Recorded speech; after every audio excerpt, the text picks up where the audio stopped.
राम मंदिर को लेकर आज केवल मुसलमानों का पक्ष हम सुनवा रहे हैं, कल केवल हिंदुओं का पक्ष होगा। उसके बाद नेताओं को भी बुलाएंगे, उनकी भी बात रखेंगे कि वो क्या कहना चाहते हैं, और उलेमाओं को भी और धर्मगुरुओं को भी बुलाएंगे, उनकी भी बात रखेंगे। दर्शकों से भी हमने कहा कि वो सवाल पूछना चाहते हैं तो हमें ट्वीट कर सकते हैं।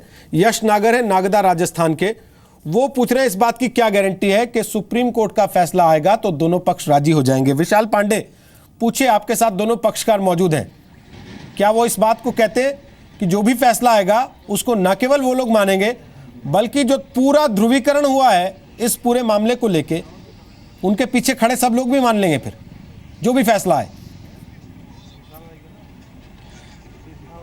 बिल्कुल रोहित जी, मैं पूछता हूं, यहाँ पर बाबू खान है मुस्लिम वेलफेयर सोसाइटी से, अयोध्या में पिछले कुछ वर्षों से ये सुलह समझौते को लेकर कोशिश कर रहे हैं। एक दर्शक ने सवाल पूछा है कि अगर सुप्रीम कोर्ट का जो भी फैसला आता है तो क्या दोनों पक्ष उस फैसले को मान लेंगे या उसके आगे भी कुछ गुंजाइश रहेगी? नहीं, दोनों पक्ष के लोग कह रहे हैं कि सुप्रीम कोर्ट का जो फैसला आएगा माना जाएगा। ये तो किसी ने कहा नहीं कि नहीं मानेंगे। बिल्कुल मानेंगे, अगर सुप्रीम कोर्ट का जो भी फैसला। जी जी बिल्कुल मानेंगे। हम लोग शुरू से कह रहे हैं सुप्रीम कोर्ट का जो फैसला आएगा माना जाएगा। बाबू खान जी, आप यहाँ पर पिछले कई सालों से सुलह समझौते की पेशकश कर रहे हैं, 2 साल से लगातार आप लगे हुए हैं, कई हस्ताक्षर कराया है, आपका फॉर्मूला क्या है? आखिर राम मंदिर को लेकर आपने क्या कोशिश की है यहाँ पर? देखिए, सुलह समझौते के अलावा कोई रास्ता ही नहीं है। दो भाई का झगड़ा है, हिंदू और मुसलमान, कोर्ट के आगे दोनों उसके बेटे हैं, उसको दोनों को खुश रखना है। अब कोई कहे हमको पूरा मिल जाए, हिंदू कहे हमको पूरा मिल जाए, मुसलमान कहे हमको पूरा मिल जाए, तो ये संभव नहीं है। ठीक है, हाई कोर्ट ने एक नजीर दे दिया है फैसला करके। ठीक है, वो हम लोगों को एक तिनके का सहारा मिला। ठीक है, उसी के तहत हम लोग समझौते को लेकर उस पर बातचीत आगे बढ़ाए। ठीक है विशाल, वापस आते हैं आपके पास। सौरभ सिंह हैं दिल्ली के दर्शक, वो लिख रहे हैं, क्या मुसलमान सरयू पार मस्जिद बनाने को राजी हो जाएंगे? मौलाना साहब, कमर आगा साहब भी कुछ इसी तरह की बात कर रहे थे अभी। जी देखिए रोहित जी, कमर आगा साहब ने जो बात कही है वो ये बात कही है कि वो इस बात को तो मान रहे हैं कि बाबरी मस्जिद को शहीद किया गया और उस जगह पे बाबरी मस्जिद थी। जाहिर है कि आप किसी भी हिंदू से पूछेंगे वो ये कहेगा कि वहाँ पर राम मंदिर था, राम जन्मभूमि है, और हर मुसलमान ये कहेगा कि वहाँ पर बाबरी मस्जिद थी। लेकिन किसी चीज़ का फैसला सिर्फ इसलिए किया जाना कि लड़ाई झगड़ा ना हो, फसाद ना हो, तो जाहिर है ये तो जिम्मेदारी सरकारों की बनती है ना कि अगर सुप्रीम कोर्ट की तरफ से कोई डिसीजन आता है तो लॉ एंड ऑर्डर को किस तरह मेंटेन रखा जाए, ये सुप्रीम कोर्ट हमारी सरकारें तय करेंगी। मैं सिर्फ इस बात को कहना चाह रहा हूं कि हर मुसलमान हिंदुस्तान का राम जी में आस्था रखता है, उनका एहतराम करता है। जाहिर है कि वो एक हिंदुस्तान की एक बहुत बड़ी शख्सियत हैं। इस बात को कहना कि 89 करोड़ हिंदू हमारे मुल्क के, हमारे हिंदू भाई, या 20-25 करोड़ मुसलमान अगर किसी चीज़ को चाहें तो उनके हक में फैसला किया जाए, ये मुनासिब नहीं है। अगर कानूनी तौर पर सर आप अपनी बात को कॉन्ट्राडिक्ट कर रहे हैं, चाहे वो मस्जिद हो, चाहे अपनी निजी प्रॉपर्टी हो, अपनी बात को कॉन्ट्राडिक्ट कर रहे हैं।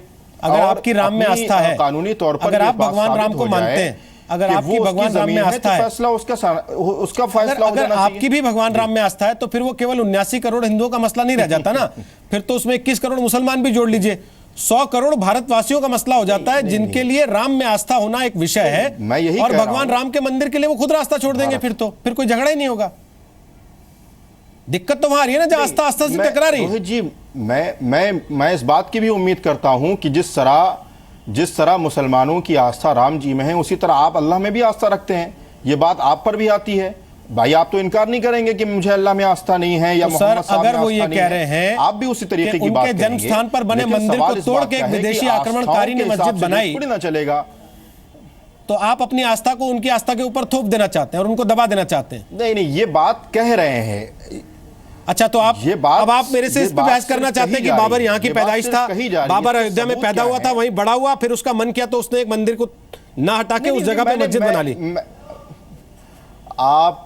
आप अपनी तरफ से, रोहित जी, आप अपनी तरफ से जो बात कहे, मैंने तो एक लफ्ज भी नहीं कहा कि बाबर के बारे में आप क्या आस्था रखते हैं। सर, मस्जिद किसने बनाई? सवाल भी नहीं किया ना, मैंने बाबर के बारे में कुछ कहा। मैंने तो ये कहा कि बाबर के अलावा कोई शख्स भी अगर वो मस्जिद बनाता तो मस्जिद होती है, मस्जिद अल्लाह का घर होता है। सर किसने बनाई ये तो बताइए, आपकी जानकारी में किसने बनाई ये तो बता दीजिए। आप उसका नाम बदल दें, आपकी जानकारी में वो मस्जिद किसने बनाई थी? सर तो नहीं, हम ये कह रहे हैं कि अच्छा, उसके अलावा जितनी मस्जिदें भी बनाई गई हैं, सर वो मस्जिद किसने बनाई? झगड़ा उसको लेके हो रहा है ना सर।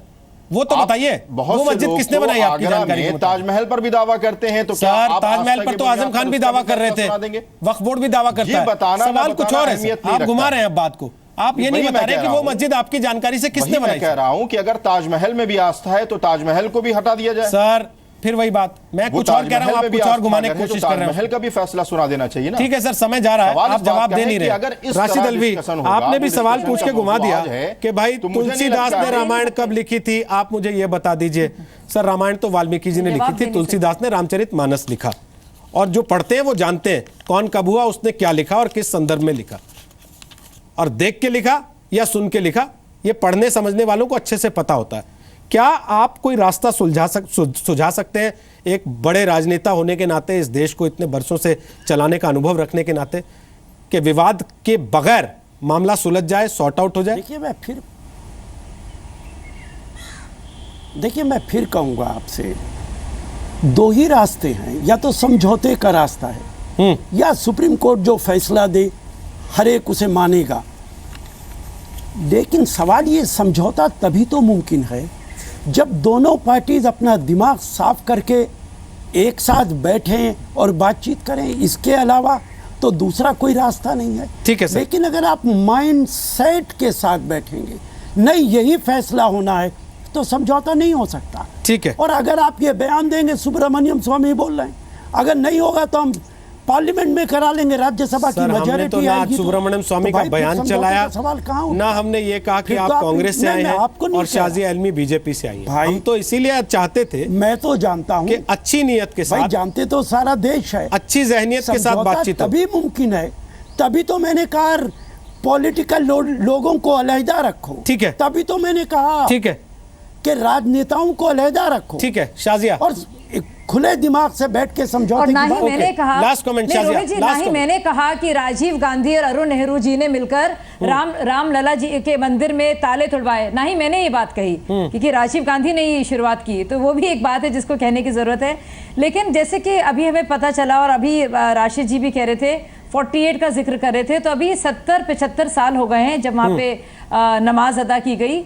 मैं सुन रही हूँ इनको, इनकी बात को भी, मैं सुन रही हूँ जो आम मुसलमान जो हैं, जिनके आपने इंटरव्यूज़ लिए, जो ज़मीन के लोग हैं, वो सब मानते हैं कि जिस तरह से अल्लामा इकबाल ने इमाम हिंद कहा श्री राम जी को, तो कोई नहीं चाहेगा कि एक आस्था से जुड़ी हुई जो चीज़ है, जैसे कि काबा शरीफ है, अब काबा शरीफ और कोई मस्जिद में बहुत फर्क है, वैसे ही राम मंदिर में और किसी और मंदिर में फर्क है। तो जहां तक बात है, एक आम मुसलमान इस बात को समझता है कि उसको इसकी आस्था बाबरी मस्जिद में, बाबर हो या ना हो या कोई भी मस्जिद हो, इतनी नहीं है जितनी कि हिंदुओं को होगी राम मंदिर को लेकर, क्योंकि वो राम जन्मभूमि उसको मानते हैं। अब किस जगह पे पैदाइश हुई तो कोई नहीं चाह सकता, लेकिन यकीन तो यही है ना, जैसे कि काबा शरीफ में मुसलमानों का यकीन है। तो आप ये जेरूसलम में आप देखिए, तो मेरी बस यही सोच है कि हम अगर आम लोगों को इसमें लाएंगे तो सोल्यूशन ज्यादा मिलेगा, बजाय कि हम सियासतदानों को लाएं या फिर धार्मिक नेताओं को लाएं जो पॉलिटिशियन से कम नहीं है, जो वाकई में ठेकेदार है और जिनकी दुकानदारी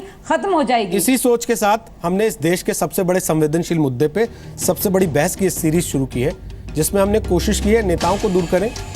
हो सकता है वो अपने वेस्टेड इंटरेस्ट लाना चाहते हो, हम आम लोगों की बात लाएं, उनकी बात सुनवाएं। आज हमने मुसलमानों की बात सुनवाई है, कल हिंदुओं की बात सुनवाएंगे, उसके बाद नेताओं के पास भी जाएंगे, धर्मगुरुओं के पास भी जाएंगे, सबके पक्ष रखेंगे और देखते हैं क्या वाकई जो बात सुप्रीम कोर्ट कह रहा है वो हो सकती है। बिना अदालत के बाहर बैठकर बातचीत से ये मसला सुलझ सकता है।